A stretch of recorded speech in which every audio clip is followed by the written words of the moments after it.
갈라디아서 1장 10절 말씀 같이 한 목소리로 읽으시겠습니다. 시작. 이제 내가 사람들에게 좋게 하랴 하나님께 좋게 하랴. 내가 지금까지 사람들의 기쁨을 구하였다면 그리스도의 종이 아니니라. 아멘. 지난 7번에 걸쳐서 고린도전서 13장의 사랑을 생각하면서 함께 은혜를 나누었습니다. 바울은 성경의 사랑, 하나님께서 원하시는 사랑을 설명하면서 총 15개의 동사 벌브들을 사용하고 있습니다. 사랑은 오래 참습니다. 사랑은 온유합니다. 사랑은 모든 것을 덮어줍니다. 모든 어려움을 견딥니다. 이렇게 바울은 동사를 사용을 하는데, 바울이 벌브 동사를 사용한 것은 하나님 아버지의 사랑 또는 성경의 사랑은 실제적인 행동이고 구체적인 삶임을 뜻하고 있습니다. 사랑이라는 것이 단순히 추상적인 감정 또는 우리의 느낌이 아니라 하나님께서 저와 여러분에게 원하시는 사랑은 실제적인 행동, 구체적인 삶이라는 겁니다. 저희들의 고민은 이것입니다. 머리로는 이해가 되고 또는 당연히 실천해야 되고 또 그렇게 살아야 된다라는 것을 인정하지만, 사실은 우리의 삶 속에서 가만히 되돌아보면 성경의 사랑, 고린도전서의 13장의 사랑을 우리의 실제 행동으로 또는 구체적인 삶 속에서 실천하는 것은 결코 쉬운 일이 아닙니다. 이것이 현실입니다. 맥스 루카도 목사님이 쓰신 A Love Worth Giving이라는 책에서 성도가 또는 교회가 고린도전서 13장의 사랑을 실천하지 못하는 이유를 이렇게 설명을 합니다. 설교가들이 첫 번째 단계를 지나친 것에 대해서 잘못이 있습니다. 서로 사랑하십시오, 교회를 향하여 말하고 인내하십시오, 친절하십시오, 용서하십시오라고 권면을 합니다. 그 다음 표현이 중요합니다. 그러나 성도들이 사랑받고 있음을 알려주지 않은 채 서로 사랑하라고 가르치는 것은, 성도들이 하나님의 사랑을 받고 있는 것을 가르치지 않은 채 서로 사랑하십시오, 인내하십시오, 친절하십시오라고 말하는 것은 마치 체킹 어카운트에 입금을 하지 않은 채 퍼스널 체크를 발행하는 것과 같습니다. 많은 사람 관계들이 깨어지는 것은 결코 놀라운 일이 아닙니다. 우리의 영혼이 충분한 사랑을 가지고 있지 않습니다. 맥스 루카도 목사님이 보시기에 현대 교회가 사랑이 점점 식어져 가고 사랑이 메말라 가는 근본적인 이유, 교회가 사랑을 실천하지 못하는 이유를 성도들이 실제로 하나님의 사랑을 또는 예수님의 사랑을 받고 있음을 교회가 또는 강단을 통해서 선포되어지고 있지 않기 때문에, 다르게 표현을 하면 우리가 하나님의 사랑을 받고 있음을 알지 못하기 때문에, 또는 우리가 하나님의 사랑을 받고 있음을 충분히 경험하지 못했기 때문에 우리와 사람과 사람의 관계가 파탄이 났다라고 분석하고 있습니다. 남편과 아내, 자녀들 그리고 우리의 이웃들을 사랑하기에 충분한 그리고 넘치는 사랑이 우리에게 없습니다. 그 사랑을 우리가 충분하게 경험하지 못했습니다. 사실은 이것이 고린도전서 13장 설교의 전체 주제였던 747 법칙입니다. 누가복음 7장 47절에 보면 이러므로 내가 내게 말하노니 그의 많은 죄가 사하여졌도다. 이는 그의 사랑함이 많음이라. 사함을 받은 일이 적은 자는 적게 사랑하느니라. 죄사함을 많이 받은 사람은 사랑이 많고 죄사함이 적은 자는 적게 사랑하는 것, 이것이 누가복음 7장 47절의 747 법칙입니다. 그렇다면 그리스도인의 사랑, 교회의 사랑은 단순한 인격의 문제가 아닙니다. 교회의 사랑, 그리스도인의 사랑은 신앙의 문제이고 믿음의 문제입니다. 다시 한번 이 표현을 들어보셔야 됩니다. 교회의 사랑, 그리스도인의 사랑은 인격이 좋아서 인격과 관련된 내용이 아니라, 그리스도인의 사랑, 교회의 사랑은 믿음에 관련된 문제이고 신앙에 관련된 문제입니다. 요한복음 1서 4장 19절을 보면 우리가 사랑함은, 여기서 우리가 사랑하다는 것은 교회 성도들끼리 우리가 서로가 서로를 사랑함은 그가 먼저 우리를 사랑하셨습니다. We love each other because He, God, loved us first. 우리가 서로끼리 서로 사랑할 수 있는 것은 하나님 아버지께서 먼저 사랑하셨기 때문에 우리가 사랑할 수 있다라고 요한은 분명하게 선포하고 있습니다. 그리스도인은 하나님께서 먼저 저와 여러분을 사랑하셨기 때문에 남편을 사랑할 수 있고 아내를 사랑할 수 있습니다. 그리스도인은 하나님의 사랑을 우리가 먼저 받았기 때문에 자녀를 사랑할 수 있으며 옆에 있는 지체들을 사랑할 수 있습니다. 그리고 하나님께서 우리를 먼저 사랑하셨다, 이 말씀의 뜻은 바로 이것입니다. 같이 한번 읽어 보시겠습니다. 사랑은 여기 있으니 우리 죄를 속하기 위하여 화목제물로 그 아들을 보내셨습니다. 요한이 하나님께서 우리를 먼저 사랑하셨다라는 것을 4장 10절에서 먼저 정의를 내리고 있는데, 하나님께서 우리를 사랑하셨다라는 것은 우리를 사랑하사 우리 죄를 속하기 위하여 화목제물로 그 아들 예수님을 보내셨습니다. 십자가의 사랑, 하나님께서 그 아들 예수님을 우리 죄를 위한 화목제물로 보내신 그 하나님 아버지의 사랑을 우리가 경험할 때에 그리스도인은 마침내 사랑할 수 있습니다. 그리고 십자가의 사랑, 외아들 예수님을 화목제물로 보내신 하나님 아버지의 사랑을 우리가 경험한다라는 것은 다르게 표현을 하면 복음을 경험하는 것입니다. 747 법칙은 다시 이렇게 표현할 수 있습니다. 복음을 경험하면 사랑할 수 있습니다. 우리가 십자가의 사랑을 경험하면 사랑을 회복할 수 있습니다. 오늘부터는 747 법칙에 연결해서 복음 그리고 십자가의 사랑을 다시 한번 우리가 생각을 하면서 은혜를 받으려고 합니다. 복음을 경험할 때에 우리의 사랑이 회복되어질 수 있기 때문입니다. 복음을 다시 회복하자라는 의미에서 이번 전체 설교의 주제를 다시 복음 앞에라고 정했습니다. 이를 위해서 다음 주 주일부터 로마서 8장을 같이 살펴볼 예정입니다.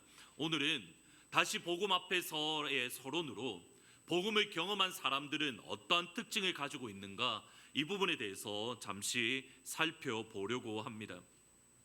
F.F. 브루스라는 영국의 신학자는 로마서를 설명을 하면서 이렇게 표현을 했습니다. 기독교 역사에 있어서 이 책 로마서는 계속적으로 사람들의 마음을 해방하여 그리스도의 본질적인 복음을 이해시킴으로 영적인 혁명을 초래했다. 기독교 역사에 있어서 복음 로마서를 통해서 사람의 마음이 해방되어지고 구원받고 복음의 본질을 이해됨으로 영적인 혁명을 이해했다. 초대교회 신학 또는 기독교 사상을 꽃피웠던 어거스틴, 또는 어두웠던 중세 시대에 영적인 빛을 발했던 종교개혁을 일으켰던 마틴 루터, 또는 도덕적으로 완전히 무너졌던 영국을 다시 살리고 회복시켰던 존 웨슬레, 이 모든 사람들이 사실은 로마서를 통해서 그들이 복음을 깊이 깨닫고 복음을 경험함으로 그들의 영혼이 회복되어지고 그들의 영혼이 해방되어지고 복음의 본질을 깨달음으로 개인적인 회복이 있었을 뿐만 아니라 그들을 통해서 이 땅 가운데의 종교개혁이라는, 또는 존 웨슬레를 통해서 홀리 무브먼트라는 놀라운 영적인 역사들이 이 땅 가운데에 일어났습니다. 우리가 많은 복음의 깨달음으로 많은 사람들이 영적인 혁명을 일으켰던 사람을 생각할 수 있지만, 그러나 대표적인 인물은 당연히 바울이라고 말할 수 있습니다. 바울이 갈라디아서에서 예수님의 복음을 경험한 이후에 내가 다메섹 도상에서 예수님을 만났다, 내가 복음을 경험했다라고 말한 이후에 바울은 자신의 삶에 대해서 이렇게 고백을 합니다. 이제 내가 사람들에게 좋게 하랴, 하나님께 좋게 하랴, 사람들에게 기쁨을 구하랴. 내가 지금까지 사람들의 기쁨을 구하였다면 그리스도의 종이 아니니라. 바울은 사람의 기쁨이 아니라 하나님의 기쁨을 구하며 하나님의 기쁨을 갈망합니다. 복음을 경험한 사람의 가장 중요한 특징이 바로 이것입니다. 그의 시선이 눈을 들어서 하늘을 바라보며 하늘에 계신 하나님 아버지께 고정하는 사람입니다. 바울은 복음을 경험한 이후에 사람을 기쁘게 하기 위해서 사람에게 시선을 주지 않았습니다. 하나님을 기쁘시게 하기 위해서 그의 전 삶을 하나님 아버지께 드렸습니다. 하나님께만 그의 시선을 고정시켰습니다. 그리고 하나님만을 기쁘게 할 때에 바울이 하는 말이 이겁니다. 내가 사람의 기쁨을 구하였으면 그리스도의 종이 아니라, 하나님만을 기쁘게 할 때에 그리스도의 종이다. 복음을 경험할 때에 그리스도의 종이다라고 말을 합니다. 갈라디아서는 로마서와 함께 바울이 전했던 복음을 설명하는 편지입니다. 바울은 갈라디아서 1장 11절 10절 직후부터 그가 전했던 복음이 무엇인가 구체적으로 설명을 합니다. 근데 바울이 전했던 복음이 무엇인가 설명하기에 앞서서 나는 사람의 기쁨 또는 사람의 인정이 아니라 하나님의 기쁨, 하나님의 인정을 구한다. 나는 눈을 들어서 하나님만을 바라본다라고 고백했던 이유가 있습니다. 바울이 복음을 경험한 이후에 바울은 하나님을 어떻게 기쁘게 할 수 있을까? 하나님을 어떻게 즐겁게 할 수 있을까? 그것이 무엇인지 깨달았습니다. 곧 예수 그리스도의 복음을 선포함으로 한 영혼이 주님께로 돌아오는 겁니다. 특별히 바울 같은 경우에는 잃어버렸던 각 나라 족속 백성 방언 가운데에 흩어져 있던 많은 이방 하나님의 자녀들이 바울의 섬김, 바울의 사역을 통해서 하나님 아버지께로 돌아오는 것, 이것이 하나님의 꿈이었고 하나님의 비전이었습니다. 바울은 그 사실을 분명히 알고 있었습니다. 왜 하나님이 나를 구원해 주셨는가? 왜 하나님이 나를 만나 주셨는가? 왜 하나님이 나를 선택해 주셨는가? 나는 교회를 핍박했고 교회를 무너뜨리려 했던 바울 스스로의 고백을 빌리면 죄인 중에 괴수였고 모든 사도들보다 나는 가장 연약하고 가장 부족하다라고 고백했던 그 바울을 주님께서 만나 주시고 주님께서 복음을 경험하게 하시고 주님께서 그로 하여금 사도로 선택하신 목적을 분명히 알고 있었습니다. 이방인의 사도로서 주의 복음을, 구원의 복음을 선포하는 겁니다. 그리고 한 명의 이방인들 또는 한 명의 영혼들을 구원하기 위해서 바울이 사용했던 복음 전파의 방법이 무엇이냐면 이것입니다. 내가 여러 사람에게 여러 모양이 된 것은 아무쪼록 몇 사람이라고도 구원하고자 함이니 내가 복음을 위하여 모든 것을 행하면 복음에 참여하고자 함이라. 바울이 복음을 증거하기 위해서 선택했던 방법이 뭐냐면 여러 사람에게 여러 모양이 되었다라고 말을 합니다. 이것이 그 앞부분에 보면 어떤 내용이냐면 유대인들에게는 바울이 유대인으로서 복음을 전했습니다. 이방인들에게는 이방인으로서 바울이 복음을 전했습니다. 그 말의 뜻이 뭐냐면 유대인들에게는 복음을 증거할 때에 율법이 중요하다라고 그들 가운데 가르쳤습니다. 이방인들에게 복음을 증거할 때에는 율법은 중요하지 않다라고 하면서 그들 가운데에 복음을 전했습니다. 이 부분에 대해서는 조금 더 복음에 대해서 로마서 8장을 이야기하면서 조금 더 말씀을 드리겠지만 이 상황만 놓고 본다면 누가 보더라도 바울은 한 입으로 두 말을 하는 사람입니다. 유대인들에게는 율법이 중요하다. 이방인들에게는 아니다. 율법은 전혀 중요하지 않다. 누가 보더라도 한 입으로 두 말을 하고 있는 겁니다. 이것 때문에 바울은 사실 일평생에 어떤 말을 들었냐면 봐라, 바울은 그가 한 입으로 두 말하는 거짓의 사람이다. 그는 위선자이다. 그는 거짓을 말하고 있다. 심지어 그가 전하고 있는 거짓말하는 바울이 복음을 증거하고 있는 그 복음은 거짓 복음이다. 가짜 복음이다. 바울의 인격이 얼마나 형편없는지 봐라. 그가 복음을 증거하는데 이방인에게는 이렇게 말하고 유대인에게는 이렇게 말하니 그는 가짜 사도가 틀림없다. 그는 예수님을 만나지 못했다. 바울의 일평생에 사실은 이 공격으로 인해서 그는 자유로웠던 적이 단 한 번도 없습니다. 우리가 하나님의 기쁨을 되는 과정 가운데에 오해를 받고 모함을 받으며 사실은 인신 공격을 당할 수가 있습니다. 한국 속담에 이런 말이 있습니다. 아니 땐 굴뚝에 연기 나랴.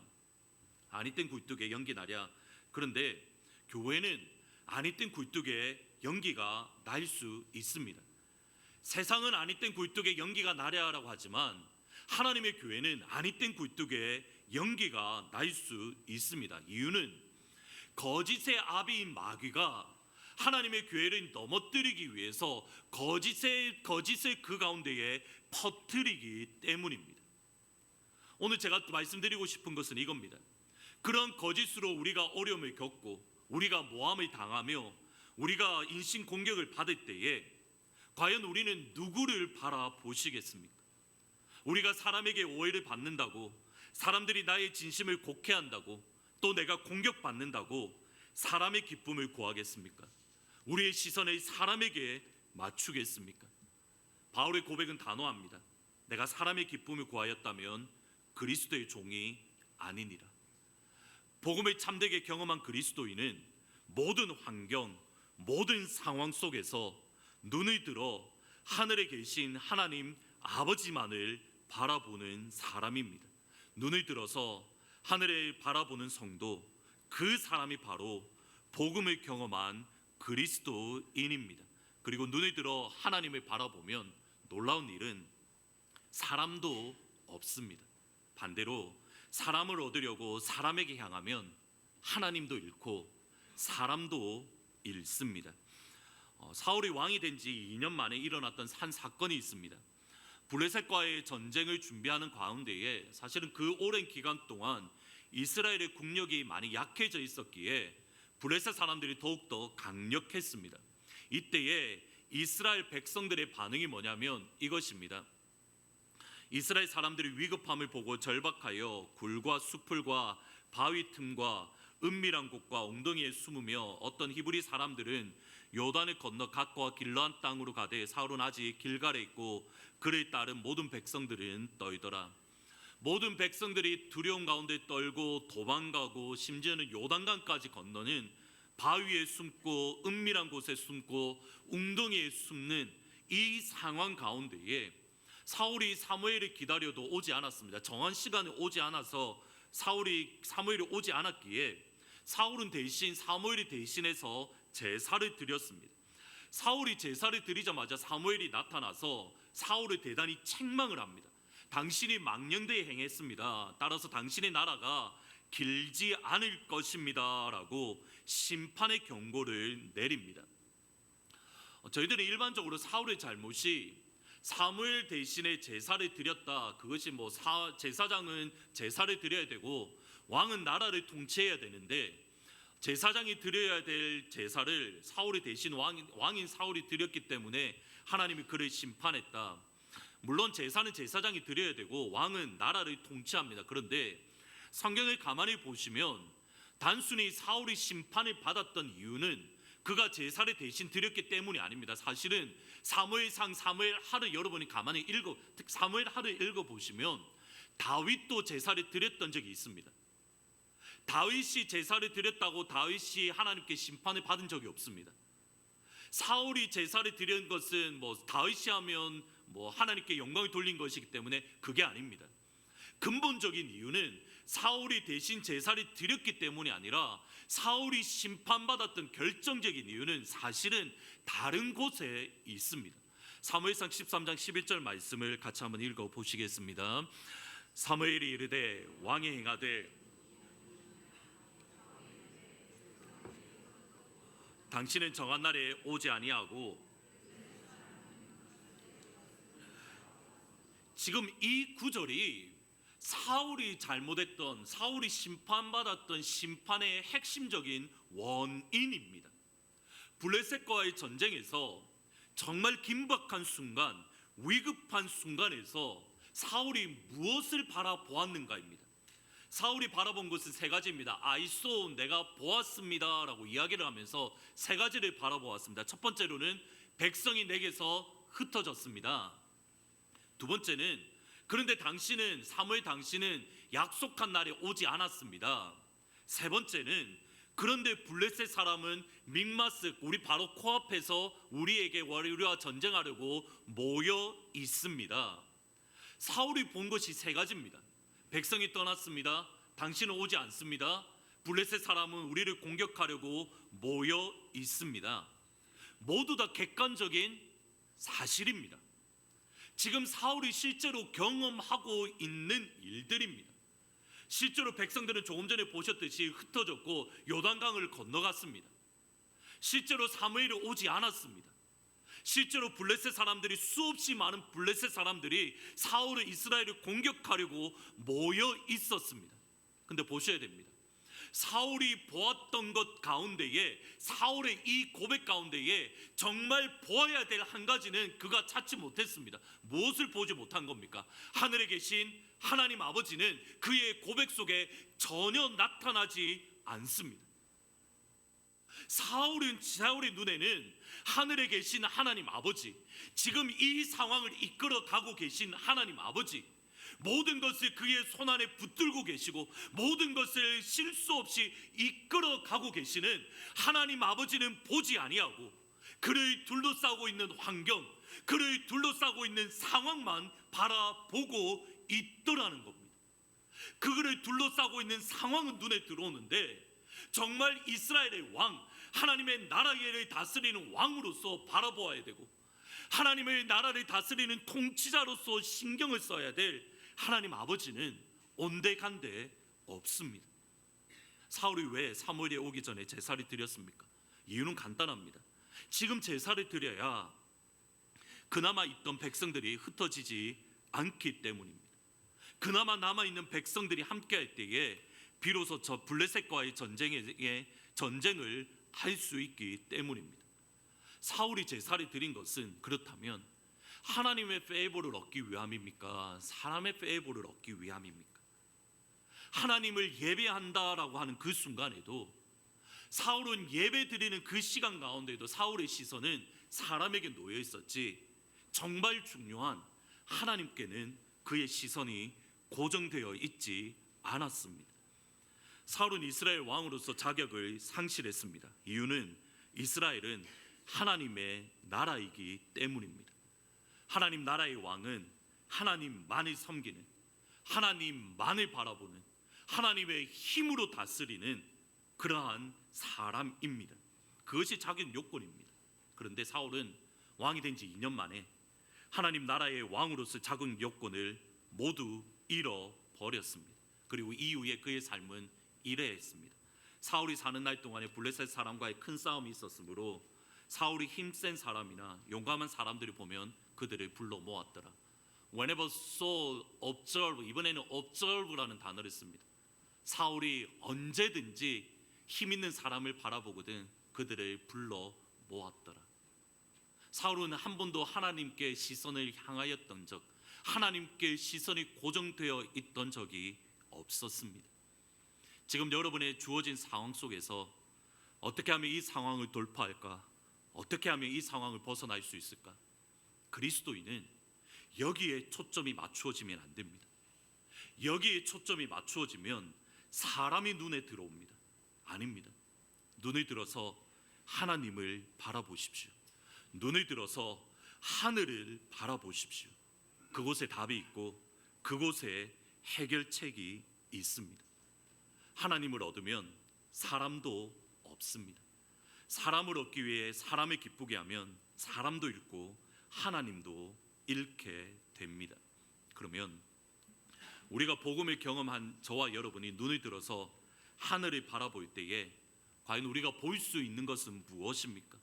사도행전 7장 55절에 보시겠습니다. 같이 한번 한 목소리로 읽어 보시겠습니다. 스데반이 성령 충만하여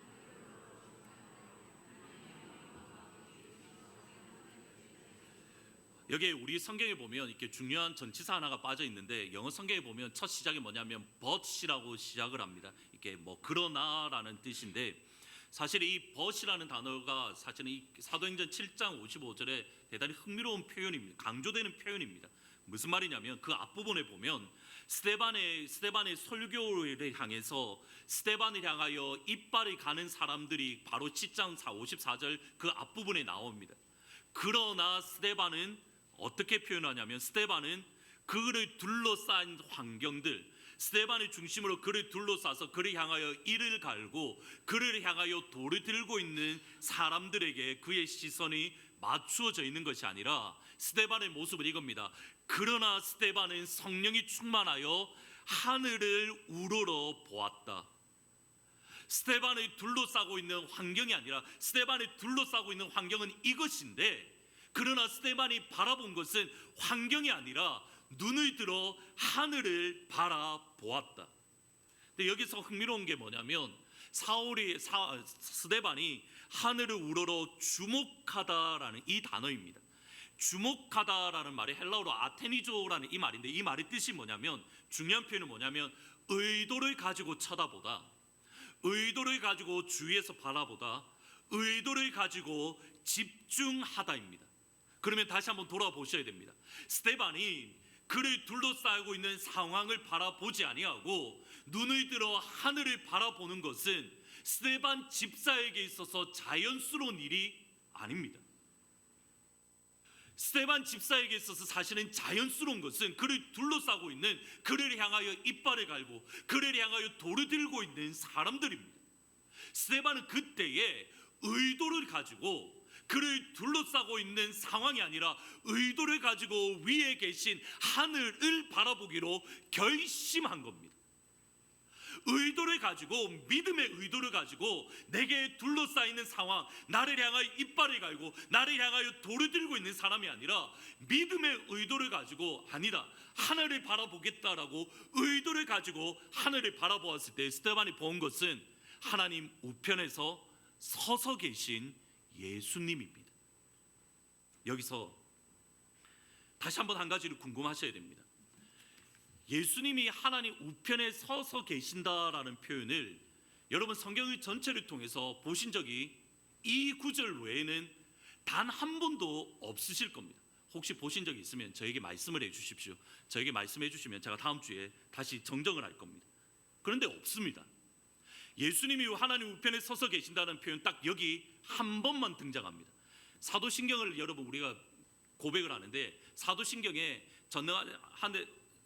하늘에 계시다, 전능하사 하늘 떠가시고 장사한 지 사흘 만에 죽은 자 가운데서 부활하시고 그 다음에 뭐라고 되어 있습니까? 하나님 우편에 서서 계시고입니까? 하나님 우편에 앉아 계시고입니까? 모르셔서 대답을 안 하시는 겁니까? 하나님 우편에 앉아 계시고입니다. 성경을 보면 일반적으로 예수님은 하나님 우편에 앉아 계신 분으로 묘사됩니다. 유일하게 사도행전 7장에 그 예수님이 앉아 계셨던 예수님이 하나님 우편에서 일어나서 계신다. Standing in the place of honor라고 되어 있는데 at God's right hand, 하나님 우편에 서셨다라고 되어져 있습니다. 이 표현에 대해서 학자들이 뭐 여러 가지 이야기를 하지만 결론은 한 가지입니다. 무슨 뜻이냐면 예수님이 하나님 우편에 서 계시다는 것은 예수님께서 스데반 집사의 변호사로서 스데반 집사를 하나님께 변호하고 있는 것으로 학자들은 이해하고 있습니다. 보셔야 됩니다. 그러면 스데반이 순교의 자리에 설 수 있었던 이유는 무엇입니까? 그가 성령에 충만해서 의도를 가지고, 믿음의 의도를 가지고 둘러싸고 있는 환경이 아니라 하늘을 바라보았을 때에 하늘의 문이 열리고 그곳에서 하나님과 하나님 우편에 서서 자기 자신을 변호하고 있는 예수님을 바라보았기 때문에 스데반은 순교의 자리에 설 수 있었던 겁니다. 이 땅 가운데에는 사람들이 스데반을 정죄해서 스데반을 향하여 정죄하고 비난하고 그를 죽이고 있지만, 그러나 눈을 들어 하늘을 바라보니 하나님께서는 아니다, 스데반은 나의 사람이다, 이 사람은 나의 자녀다, 이 사람은 나를 위해서 주님 이렇게 희생당하고 있습니다, 주님 이 사람은 나를 위해서 이렇게 어려움을 겪고 있습니다. 예수님께서 변호해주고 있는 것을 그가 바라보았고, 그것 때문에 믿음의 용기를 가지고 그는 순교의 자리에 설 수 있었습니다. 그리고 순교의 자리에 섰을 뿐만 아니라 여기까지 나아갔습니다. 같이 한번 읽어보시겠습니다. 무릎을 꿇고 크게 불러 이르되 주여 이 죄를 그들에게 돌리지 마옵소서, 이 말을 하고 자니라. 어디까지 나아갑니까? 용서의 자리입니다. 고린도전서 13장을 기억하십니까? 복음을 경험할 때에 복음 때문에 하늘을 우러러 보게 되고, 하늘을 우러러 볼 때에 예수님께서 나를 변호하고 계시며 예수님께서 나를 기다리고 계시며 그것을 바라보게 되고, 그때에 비로소 사랑을 실천할 수 있는 겁니다. 그래도 교회가 희망이다라는 책이 있습니다. 박은조 목사님이 쓰신 책인데 몇 번 말씀을 드렸던 것 같습니다. 2007년 아프가니스탄 사태 때에 분당 샘물교회, 얼마 전에 박은조 목사님은 은퇴를 하셨는데, 분당 샘물교회는 2007년 아프가니스탄 사태 때에 수없이 많은 비난들을 겪었습니다. 사실 그 비난의 핵심은 뭐였냐면, 정부에서 만류했는데, 정부에서 가지 말라고 했는데 왜 굳이 아프가니스탄의 정부 만류를 어기고 아프가니스탄에 가서 공격적으로 그렇게 선교를 해서 사람들이, 탈레반이 그렇게 납치했느냐, 그 부분에 있어서 사실은 수없이 많은 공격들을 받았습니다. 이 사건 때문에 그 당시 제가 부목사로 사회가 있던데, 사실은 한국 교회의 복음 전도문, 나는 기독교인입니다라고 말하는 것조차도 어려울 정도로 어려웠던 상황이었습니다. 사실은 이때에 저도 역시 박은조 목사님을 너무 좋아하고 존경했는데 왜 굳이 그렇게 하셨을까? 왜 굳이 정부에서 가지 말라고 하는데 왜 가시고 왜 그렇게 공격적인 선교를 하셨을까? 사실은 저도 박은조 목사님을 비난하고 또 나쁜 마음도 품었었고, 대부분의 한국 교회들이 그러한 마음들을 품었습니다. 이 당시에 사실은 옥하는 목사님이 가셔서 주일 설교를 하셨는데, 옥하는 목사님도 저는 이해를 못했습니다. 왜 그런 교회에 가셨지? 사실은 이런 마음이 들 정도였습니다. 세월이 한참 지난 이후에 이렇게 박은조 목사님이 쓰신 그래도 교회가 희망이다라는 책이 나왔는데, 책 소개를 보는 과정 가운데에 그 당시 아프가니스탄의 사태에 대해서 이렇게 기록해 놓은 그런 부분들이 있어서 사실은 읽었던 기억이 있습니다. 나중에 그 책에 기록되어 있는 내용이 뭐냐면 이겁니다. 그 당시에 정부에서는 분당 샘물교회가 아프가니스탄으로 가는 것을 만류했던 적이 단 한 번도 없었답니다. 그리고 아프가니스탄에 가서 공격적인 선교를 한 게 아니라 지난 꽤 오랜 몇 년 동안 의료 선교만을 하셨습니다. 그러니까 많이 아픈 사람들이 와서 그들을 의료적으로, 그래서 간 사람들이 대부분 간호사들 또는 의사들이었습니다. 그 사람들이 치료해 주는 것들이 목적이었다라고 말을 합니다. 그럼에도 가짜 뉴스로 많은 불신자들이 사실은 교회 앞에서 교회 앞에 모여서 주일날 모이는데 불신자들이 데모를 했었고, 한국 교회 역시 온갖 비난을 다 쏟아 부었습니다. 이때 박은조 목사님이 하셨던 기도가 이거였습니다. 주님, 나는 엉터리로 목회를 하지 않았는데 왜 이렇게 내가 고난을 겪습니까? 왜 세상 사람들뿐만 아니라 왜 교회까지도 이렇게 나를 아프게 합니까? 이렇게 생각하면서 기도하는 어느 날 박은조 목사님이 하셨던 기도하는 가운데 깨닫게 된 내용이 있습니다. 그가 어느 날 기도하는 가운데 그림이 머릿속에 지나갔는데, 박은조 목사님의 부모님이 돌에 맞아 피를 흘리는데, 정작 부모님은 힘들어하는데 목사님은 팔짱을 끼고 구경만 하고 있더라는 겁니다. 머릿속에 그림이 지나가는데 박은조 목사님의 고백이 이겁니다. 하나님이 제게 무슨 말씀을 하시는지 깨달았습니다. 지금 내 부모요, 저의 아비인 한국교회가 온 세상 사람들로부터 욕을 먹고 있는데 저는 팔짱을 끼고, 하나님, 저는 그런 목회를 하지 않았습니다. 저는 그런 욕을 먹을 사람이 아닙니다. 이러고 있었던 겁니다. 하나님 앞에 무릎을 꿇고 자복했습니다. 하나님, 제가 죄인입니다. 그것도 깨닫지 못하고 저 하나 조금 열심히 했던 것 가지고 한국교회의 아픔을 저의 아픔으로 품지 못했습니다. 하나님, 용서해 주십시오. 이후에 박은조 목사님은 교회를 은퇴하시고 한국교회의 모범적인 목회자로 또는 교회의 어른으로 인정받으시고 얼마 전에 은퇴하셨습니다. 보셔야 됩니다. 과연 우리 교회의 어떤 사역으로 인해서 세상 사람들 오해하는 것 때문에 세상 모든 사람들이 우리 교회 앞에서 예배 드릴 때마다 데모하고 이 주위에 있는 많은 이렇게 하는 교회들이 커네티켓 하트포드 제2장로교회 왜 그런지 모르겠다 온갖 욕을 당할 때에 과연 우리는 어떻게 하시겠습니까? 가장 힘들고 가장 어려웠던 시간, 가장 억울했던 시간, 사람을 바라보지 아니하고 하나님의 뜻을 발견하려고 몸부림치며 하늘에 계신 아버지만을 바라보며 그 하나님만의 마음을 품었을 때에 하나님과 예수님의 인정을 받으며 한국교회와 수없이 많은 지체들이 주님께 돌아오는 영광을 박은조 목사님은 경험했습니다. 그것이 장장 10년의 세월 동안 그 수없이 많은 공격들, 억울함들, 오해들을 받고 견뎌내셨습니다. 그러니 하나님께서 샘물교회를 회복시켜 주셨을 뿐만 아니라 사실은 그것을 바꾸어서 오히려 하나님께 영광이 되는 일들이 일어났습니다. 이게 복음을 경험한 사람의 모습입니다. 지금 여러분이 바라보고 있는 것은 과연 무엇입니까? 사람입니까? 환경입니까? 아니면 믿음의 눈으로 의도를 가지고 하나님을 바라보고 계십니까? 우리가 이제 다음 주 주일부터 로마서 8장으로 복음에 대해서 다시 생각해 볼 예정입니다. 이 시간들을 통해서 주님 정말 우리가 복음을 경험할 수 있도록 복음을 경험한 사람으로서 하나님만 바라보는 그런 믿음의 자리에 우리가 설 수 있도록 하나님 우리를 도와주십시오. 우리 기도의 제목을 가지고 다시 복음 앞에 같이 찬양하고 잠시 기도하십시오.